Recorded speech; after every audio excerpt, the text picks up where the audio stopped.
नमस्कार दोस्तों, हमारे यूट्यूब चैनल एग्जाम लर्नर में आपका स्वागत है। दोस्तों, आज के इस वीडियो में हम लोग देखेंगे उत्तर प्रदेश लोक सेवा आयोग द्वारा आयोजित जीआईसी प्रवक्ता परीक्षा में आधुनिक भारत के इतिहास से पिछले वर्षों में पूछे गए प्रश्नों को।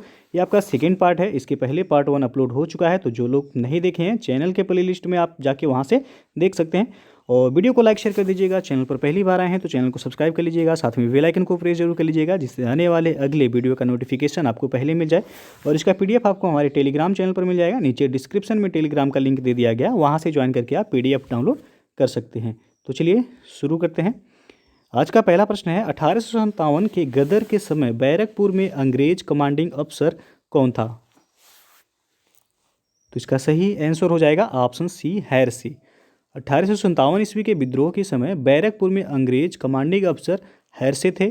और बैरकपुर में ही मंगल पांडे नामक क्रांतिकारी ने गाय और सुअर की चर्बी लगे कारतूस के प्रयोग के विरोध में अंग्रेज अफसर पर 29 मार्च 1857 को गोलियां चलाई थी। तो सी ऑप्शन यहाँ सही हो जाएगा आपका। अगला जो क्वेश्चन है, किस समकालीन ब्रिटिश सांसद ने 1857 के विद्रोह को राष्ट्रीय विद्रोह की संज्ञा दी थी? तो इसका सही आंसर होगा ऑप्शन ए, डिजरायली ने। ब्रिटिश सांसद बेंजामिन डिजरायली ने 1857 के विद्रोह को राष्ट्रीय विद्रोह की संज्ञा दी थी।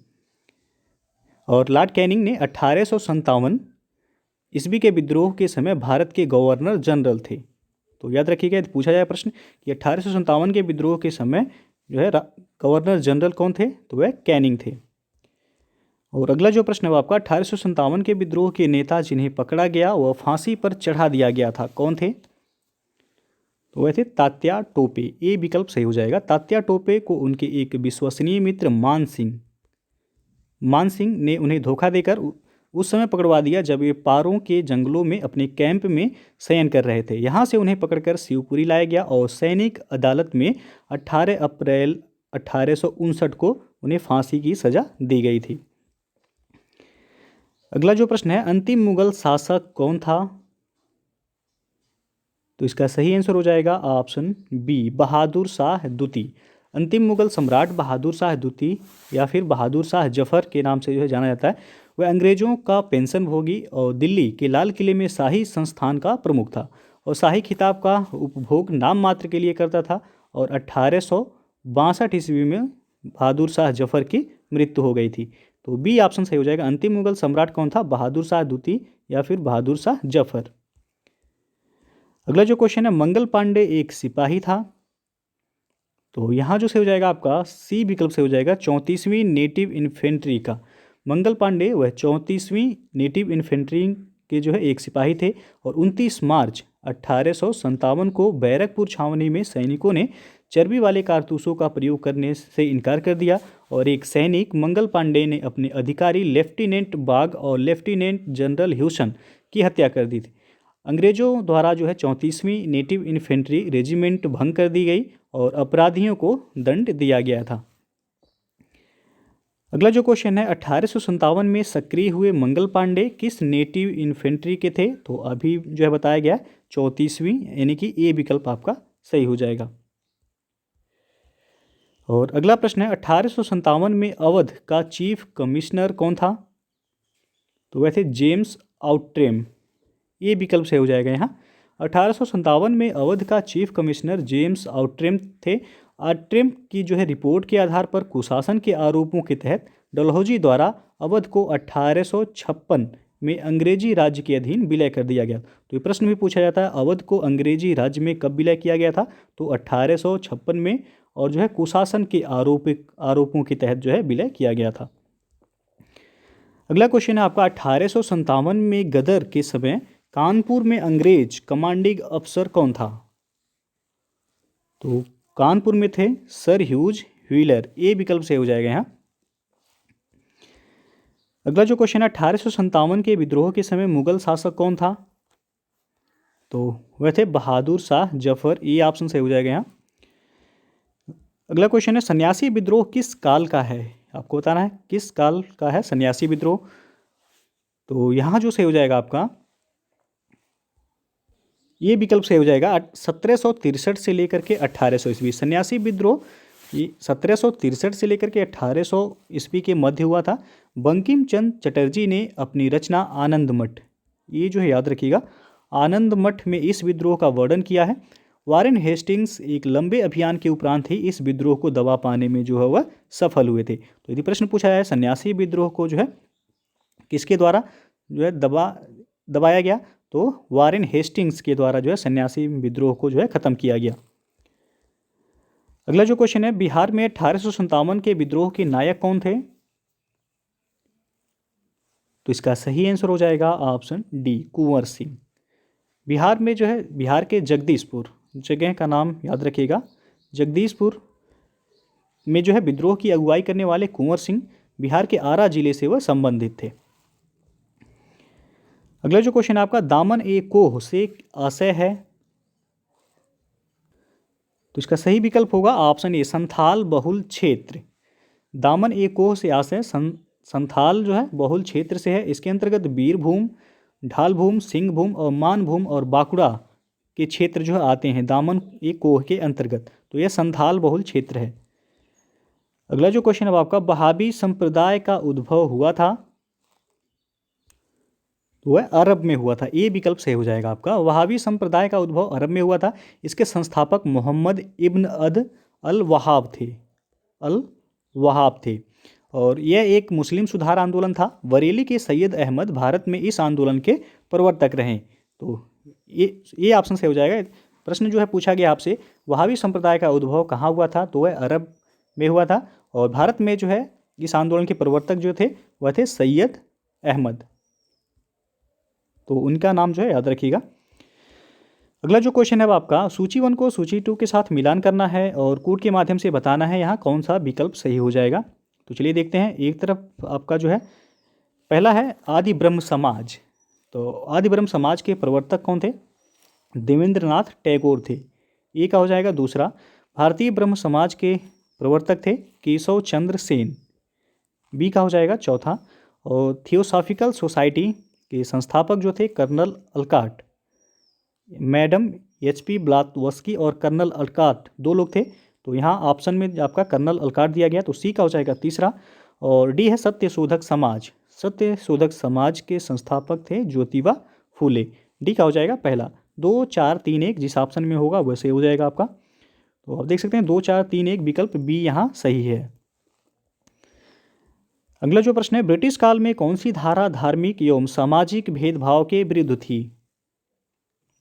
तो वह था आपका 1833 का चार्टर एक्ट की धारा 87। ब्रिटिश काल में 1833 के चार्टर एक्ट की धारा 87 ये आपका धार्मिक एवं सामाजिक भेदभाव के विरुद्ध थी। इस धारा के अनुसार सरकारी सेवा में योग्यता को नियोजन का आधार माना गया और उम्मीदवार के धर्म, जन्मस्थान एवं जाति को नियोजन के लिए जो है योग्य नहीं माना गया था। तो सी ऑप्शन यहाँ सही हो जाएगा। अगला जो प्रश्न है, वर्ष 1907 में स्थापित Indian society of oriental art द्वारा प्रदत्त छात्रवृत्ति के प्रथम प्राप्तकर्ता कौन थे? तो वह थे नंदलाल बोस। बी ऑप्शन सही हो जाएगा। वर्ष 1907 में अवनींद्रनाथ टैगोर ने कलकत्ता में Indian society of oriental art की स्थापना की थी।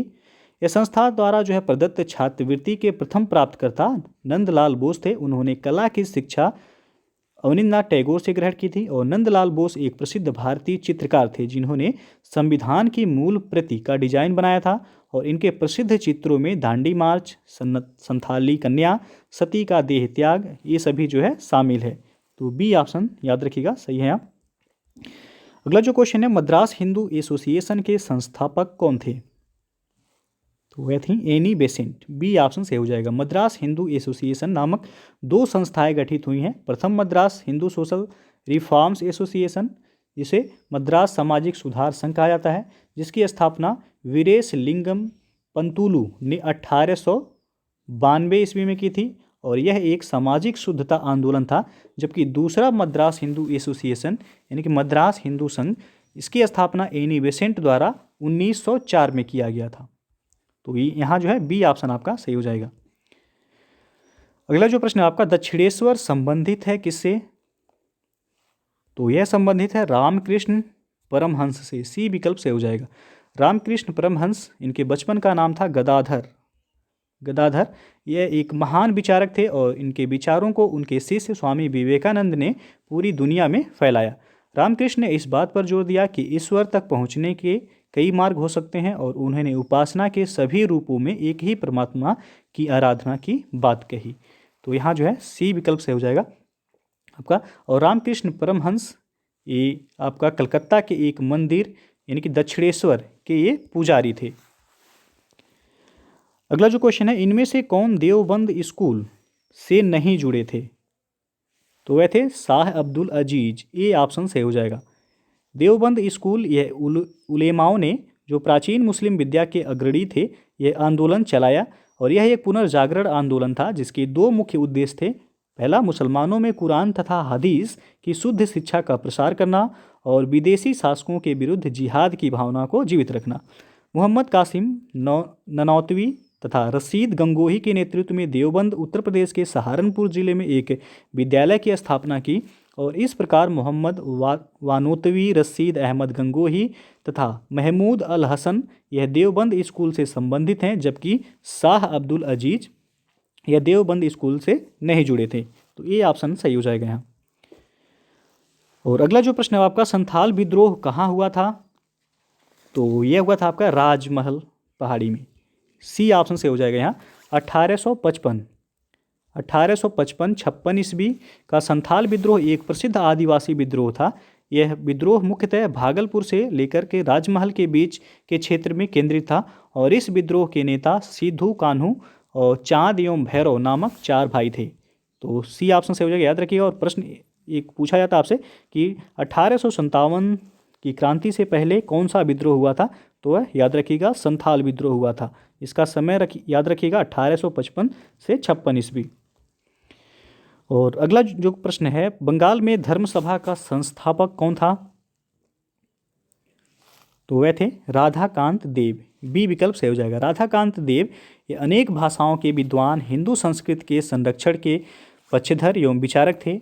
बंगाल में धर्मसभा का संस्थापक राधाकांत देव थे, जिन्होंने 1830 ईस्वी में इसकी स्थापना की और इस सभा ने सती प्रथा के समर्थन में अपना विचार रखा, जबकि राजा राम मोहन राय और आदि इसके जो है उन्मूलन के पक्षधर थे। तो यहाँ बी विकल्प से हो जाएगा आपका। और अगला जो क्वेश्चन है, प्रार्थना समाज प्रारंभ किया गया था किसके द्वारा? ऑप्शन देख सकते हैं यहाँ पे 4 विकल्प दिया गया है।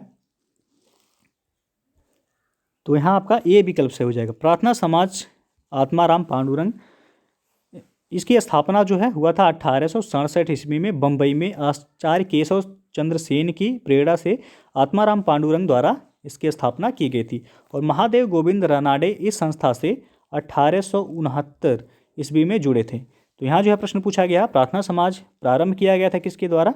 तो आत्माराम पांडुरंग के द्वारा। और किसकी प्रेरणा से पूछा जाए तो आचार्य केशव चंद्र सेन की प्रेरणा से। सन याद रखिएगा 1867 में इसकी स्थापना हुई थी बम्बई में। और अगला क्वेश्चन है, अधोलिखित में से किसके द्वारा प्रार्थना समाज को प्रारंभ किया गया था? तो अभी जो है बताया गया है, सी विकल्प से हो जाएगा यहाँ आत्माराम पांडुरंग के द्वारा। सन याद रखिएगा 1867 ईस्वी में। और अगला क्वेश्चन है, भारत में पहली एशियाटिक सोसाइटी की स्थापना हुई थी कहाँ पर? तो यह कलकत्ता में हुआ था। डी विकल्प से हो जाएगा यहाँ। सर विलियम जोन्स द्वारा 1784 ईस्वी में कलकत्ता में स्थापित एशियाटिक सोसाइटी से भी भारतीयों में जो आत्मगौरव एवं आत्मसम्मान की भावना जो है वह उत्पन्न हुई थी। इसकी स्थापना कलकत्ता में किया गया था। अगला जो प्रश्न है, भारतीय सांस्कृतिक पुनर्जागरण की मुख्य विशेषता थी? तो वह है दार्शनिक विचारधारा का विकास। ए विकल्प से हो जाएगा। 19वीं शताब्दी के धार्मिक एवं सामाजिक सुधार आंदोलनों का भारत के आधुनिक इतिहास में विशेष स्थान है। इस आंदोलन ने बुद्धिजीवियों और मध्यम वर्ग को सर्वाधिक प्रभावित किया और भारतीय सांस्कृतिक पुनर्जागरण ने व्यक्ति को तार्किक सोच विकसित करने का कार्य किया और अतः दार्शनिक विचारधारा का विकास इस आंदोलन की जो है मुख्य विशेषता थी। तो ए विकल्प सही हो जाएगा। दोस्तों जो है अकेडमी पर लक्ष्य यूपीपीएससी अपर सबऑर्डिनेट फाउंडेशन बैच कोर्स 2021 ये आपका स्टार्ट हो रहा है 12 जनवरी से। कोर्स का ड्यूरेशन आपका 11 मंथ होगा और ये आपका 22 दिसंबर 2021 को ये कोर्स जो है आपका खत्म हो जाएगा। इसमें आपको यूपीपीएससी और यूपीएससी के टॉप एजुकेटर्स के द्वारा जो है पूरे सिलेबस को जो है कवर कराया जाएगा। इसमें आपको लाइव क्लासेस मिलेंगे, पीडीएफ नोट्स अवेलेबल कराया जाएगा, वीकली और मेगा क्यूज जो है कराया जाएगा। इसमें आप देख सकते हैं जो है top educators Ankur Yadav, Indian geography Anoop Upadhyay world geography, और Ishrat Farooqui world history and art and culture को जो है पढ़ाएंगे। आशीष कुशवाहा सर जो है साइंस एंड टेक पढ़ाएंगे, और अजय कुमार सर जो है ये पोस्ट इंडिपेंडेंस को जो है कवर करेंगे। भारत कुमार सर जो है ये इन्वायरमेंट को जो है पढ़ाएंगे। तो ये जो है पूरे टॉप एजुकेटर्स हैं जो कि आपके लक्ष्य यूपीपीएससी अपर सबऑर्डिनेट फाउंडेशन बैच कोर्स को जो है कंप्लीट कराएंगे। याद रखिएगा कोर्स का ड्यूरेशन जो है 11 मंथ्स है, और ये स्टार्ट हो रहा है ये आपका 12 जनवरी से। तो जो लोग भी इस बैच कोर्स से जुड़ना चाहते हैं, आप जो है डिस्क्रिप्शन में लिंक दे दिया गया है, वहाँ से जाके जो है क्लिक करके आप जो है डिटेल्स चेक कर सकते हैं। यूपी विधानसभा क्रैश कोर्स 6 जनवरी से स्टार्ट हो गया है। तो जो लोग इस बैच से जुड़ना चाहते हैं, आप अनअकैडमी का लर्निंग ऐप इंस्टॉल करके आप वहाँ से जुड़ सकते हैं। और इसमें आपको यूपीपीएससी और यूपीएससी के टॉप एजुकेटर्स के द्वारा इस पूरे सिलेबस को जो है कवर कराया जाएगा। तो आपको डिस्क्रिप्शन में लिंक दे दिया गया है, वहाँ से जाके आप चेक कर सकते हैं। और अनअकैडमी लर्निंग ऐप इंस्टॉल कर लीजिएगा आप लोग। उसके बाद वहाँ से जो है आप फ्री लाइव वीडियो क्लासेस भी जो है किसी भी कोर्स का जो है आप आसानी से देख सकते हैं। उसके लिए जो है आपको वीडियो को अनलॉक करने के लिए आप हमारा रेफरल कोड यूज कर सकते हैं, एग्जाम लर्नर EXAMLEARNER। तो ये कोड आप जो है वीडियो को अनलॉक करने के लिए यूज जरूर कीजिएगा, एग्जाम लर्नर, जिससे आप अनअकैडमी पर किसी भी कोर्स का जो है फ्री लाइव वीडियो क्लासेस जो है आप आसानी से देख सकते हैं। अगला जो क्वेश्चन है वो आपका, वेदों की ओर चलो यह किसने कहा था? तो यह स्वामी दयानंद सरस्वती के द्वारा कहा गया था। और स्वामी दयानंद सरस्वती का मूल नाम जो था वह मूल शंकर था। याद रखिएगा इनका मूल नाम क्या था? मूल शंकर। और स्वामी दयानंद सरस्वती द्वारा जो है 1875 ईस्वी में बम्बई में आर्य समाज की स्थापना की गई थी। और स्वामी दयानंद सरस्वती जो है 1848 में स्वामी पूर्णानंद द्वारा स्वामी दयानंद सरस्वती नाम दिया गया था। और स्वामी दयानंद सरस्वती के गुरु का नाम था स्वामी बिरजानंद। तो इनके गुरु का नाम पूछा जाए तो याद रखिएगा स्वामी बिरजानंद इनके गुरु का नाम था। और 1863 ईस्वी में अपने धर्म का प्रचार करने के लिए आगरा में इन्होंने पाखंड खंडिनी नामक जो है पताका वह फहराई थी। तो सी ऑप्शन से हो जाएगा। वेदों की ओर चलो का नारा किसने दिया था? तो दयानंद सरस्वती द्वारा। अगला जो प्रश्न है, स्वामी विवेकानंद ने रामकृष्ण मिशन की स्थापना किस वर्ष की थी? तो इसका सही विकल्प हो जाएगा ऑप्शन डी, 1897 में स्वामी विवेकानंद ने रामकृष्ण मिशन की स्थापना की थी। स्वामी विवेकानंद का जो है मूल नाम याद रखिएगा, वास्तविक नाम नरेंद्रनाथ दत्त। नरेंद्रनाथ दत्त स्वामी विवेकानंद का जो है वास्तविक नाम था। अगला जो प्रश्न है आपका, 1893 ईस्वी में शिकागो के विश्व धार्मिक पार्लियामेंट में भारत को किसने प्रतिनिधित्व दिया था? तो ये जो है आप सबको पता होगा। इसका सही विकल्प हो जाएगा ऑप्शन डी, स्वामी विवेकानंद ने। स्वामी विवेकानंद ने जो है इनका जन्म हुआ था, आप याद रखिएगा, 1862 ईस्वी में कलकत्ता में। और इनके गुरु का नाम था रामकृष्ण परमहंस। स्वामी विवेकानंद के गुरु का नाम था रामकृष्ण परमहंस, और ये दक्षिणेश्वर संत के नाम से जो है प्रसिद्ध थे। और स्वामी विवेकानंद ने 1893 ईस्वी में अमेरिका में शिकागो में आयोजित प्रथम विश्व धर्म सम्मेलन में भाग लिए थे। अगला जो क्वेश्चन है, रामकृष्ण मिशन कब स्थापित हुआ था? तो 4 विकल्प है, यहाँ आपको बताना है कौन सा ऑप्शन सही हो जाएगा। तो यहाँ जो सही हो जाएगा ये विकल्प सही होगा, 1897 ईस्वी में रामकृष्ण मिशन की स्थापना जो है कब हुआ था? तो 1897 में। और किसके द्वारा किया गया था? तो स्वामी विवेकानंद के द्वारा। अगला जो प्रश्न है, हिंदू विधवा पुनर्विवाह अधिनियम पारित हुआ था कब? तो इसका सही आंसर होगा ऑप्शन सी, 26 जुलाई 1856 को। कलकत्ता के संस्कृत कॉलेज के आचार्य ईश्वरचंद विद्यासागर ने विधवा पुनर्विवाह के लिए अथक संघर्ष किया, और इन्होंने यह प्रमाणित करने का प्रयास किया कि वेदों में विधवा विवाह को मान्यता दी गई है। इनके प्रयासों के फलस्वरूप 26 जुलाई 1856 को हिंदू विधवा पुनर्विवाह अधिनियम पारित हुआ था। अगला जो प्रश्न है, भारतीय राष्ट्रवाद का पिता किसे कहा जाता है? तो इसका सही आंसर होगा ऑप्शन ए, राजा राममोहन राय को। राजा राममोहन राय प्रथम भारतीय थे जिन्होंने सबसे पहले भारतीय समाज में व्याप्त बुराइयों के विरोध में आंदोलन चलाया, और उनके नवीन विचारों के कारण ही 19वीं शताब्दी के भारत में पुनर्जागरण का उदय हुआ। और राजा राममोहन राय को भारतीय पुनर्जागरण का पिता, भारतीय राष्ट्रवाद का पैगंबर, अतीत और भविष्य के मध्य सेतु और भारतीय राष्ट्रवाद का जनक, आधुनिक भारत का पिता और प्रथम आधुनिक पुरुष तथा युग दूत के नाम से भी जो है जाना जाता है। तो याद रखिएगा, ये ऑप्शन यहाँ सही हो जाएगा। अगला जो प्रश्न है, राजा राम मोहन राय की मृत्यु के बाद ब्रह्म समाज का नेतृत्व किसने किया था? तो इसका सही आंसर होगा ऑप्शन सी, देवेंद्र नाथ टैगोर ने। राजा राम मोहन राय की मृत्यु के बाद ब्रह्म समाज का नेतृत्व देवेंद्र नाथ टैगोर के द्वारा किया गया था। अगला जो प्रश्न है, लॉर्ड डलहौजी ने किस एक्ट के द्वारा विधवा पुनर्विवाह को वैध घोषित किया था? इसका सही आंसर हो जाएगा ऑप्शन डी, 1855। लॉर्ड डलहौजी ने 1855 ईस्वी विडो रीमैरी एक्ट 1855 के एक्ट द्वारा विधवा विवाह को वैध घोषित किया और कलकत्ता के संस्कृत कॉलेज के आचार्य ईश्वर चंद्र विद्यासागर ने विधवा पुनर्विवाह के लिए जो है उन्होंने अथक संघर्ष किया। इन्होंने यह प्रमाणित करने का भी प्रयास किया था कि वेदों में विधवा विवाह को मान्यता दी गई है और इनके प्रयासों के फलस्वरूप ही जो है 26 जुलाई 1856 को विधवा पुनर्विवाह अधिनियम जो है पारित हुआ था। तो अभी इसके पहले जो है बताया गया, प्रश्न भी पूछा गया था कि विधवा पुनर्विवाह अधिनियम कब पारित हुआ था, तो 26 जुलाई 1856 ईस्वी। और किस एक्ट के तहत, तो 1855 एक्ट। अगला जो प्रश्न है आपका, डिरोजियोज कौन थे? तो यहाँ जो आपका बी ऑप्शन से हो जाएगा, ये अंग्रेजी शिक्षित बंगाली युवक थे। 19वीं शताब्दी में यंग बंगाल मूवमेंट आंदोलन के प्रेरक एंग्लो इंडियन युवक हेनरी विवियन डेरोजियो थे और सामाजिक चेतना का सबसे उग्र रूप इनमें प्रकट हुआ। इन्होंने छात्रों को इकट्ठा कर उन्हें विवेकपूर्ण ढंग से सोचने, समानता, स्वतंत्रता एवं सत्य का आचरण करने को जो है प्रेरित किया। तो इनका पूरा नाम था हेनरी विवियन डेरोजियो। तो बी ऑप्शन सही हो जाएगा, ये अंग्रेजी शिक्षित बंगाली युवक थे। अगला जो प्रश्न है, निम्न सूचियों को सुमेलित कीजिए और नीचे दिए गए कोड से सही उत्तर का चयन कीजिए। तो आप देख सकते हैं, पहला है सत्यशोधक समाज, बी है आर्य समाज, सी है सरीन सभा और डी है श्री नारायण धर्म परिपालन सभा। तो आपको जो है मिलान करना है यहाँ। तो आपको बताना है यहाँ जो है इसका विस्तार किन किन जो है क्षेत्रों में हुआ था कोड के माध्यम से। आपको देख सकते हैं यहाँ एक जो संगठन है और उसके बाद उनका क्षेत्र दिया गया।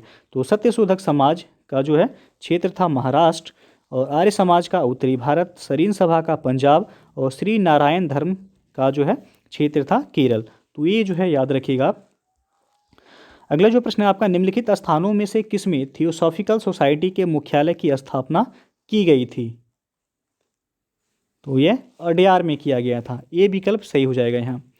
थियोसॉफिकल सोसाइटी की स्थापना एक रूसी महिला मैडम एच.पी. ब्लॉटवस्की और अमेरिकी सैनिक अधिकारी थे कर्नल अल्काट और विलियम क्वान जज एवं अन्य द्वारा 1875 ईस्वी में न्यूयॉर्क में की गई थी। और इस सोसाइटी के संस्थापक 1882 ईस्वी में मद्रास के पास अड्यार नामक स्थान पर सोसाइटी का मुख्यालय स्थापित किए, जो कि बाद में इसका अंतर्राष्ट्रीय कार्यालय बना। और इसका मुख्य उद्देश्य प्राचीन हिंदू धर्म में लोगों के आत्मविश्वास को जगाना और बढ़ाना तथा धर्म को समाज सेवा का मुख्य आधार बनाना था। तो यहाँ ये विकल्प सही हो जाएगा। यानी कि थियोसॉफिकल सोसाइटी का मुख्यालय की स्थापना अड्यार में किया गया था, जो कि मद्रास के पास है। तो दोस्तों जो है आपका ये था सेकेंड पार्ट, आधुनिक भारत के इतिहास में अभी तक के जीआईसी प्रवक्ता परीक्षा में पूछे गए प्रश्न हैं। तो वीडियो पसंद आया हो तो लाइक शेयर कर दीजिएगा। चैनल को सब्सक्राइब नहीं किए हैं तो चैनल को सब्सक्राइब कर लीजिएगा। बेल आइकन को प्रेस जरूर कर लीजिएगा, जिससे आने वाले अगले वीडियो का नोटिफिकेशन आपको पहले मिल जाए। और इसका PDF टेलीग्राम चैनल पर मिल जाएगा। नीचे डिस्क्रिप्शन में टेलीग्राम का लिंक दे दिया गया, फिर टेलीग्राम पर जाके एग्जाम लर्नर लिख करके सर्च भी कर सकते हैं। EXAMLEARNER स्पेस का यूज नहीं करना है, एक साथ लिखना है। आप वहाँ से ज्वाइन करके PDF आसानी से डाउनलोड कर सकते हैं। तो वीडियो को पूरा देखने के लिए बहुत बहुत धन्यवाद।